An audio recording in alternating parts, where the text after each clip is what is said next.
Allah dostları gedir Allah qapısına hər gecə. Bu iş üçün gedirlər. Gecə yarı nigaran gedirlər ki, ilahi içimdə olmayan məndən gizli pisliklər var, hələ onlardan xəbərim yoxdur. Hələ bildiklərim bunlardır ki, məndə bu var, bu var, bu var.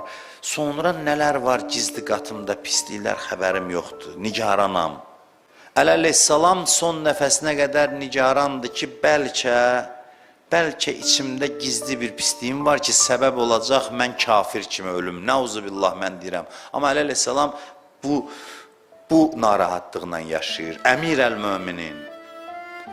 Başına da zərbə dəyəndə deyir, Fusto və Rəbbil Kəbə, and olsun Kəbənin Rəbbinə qurtuldum.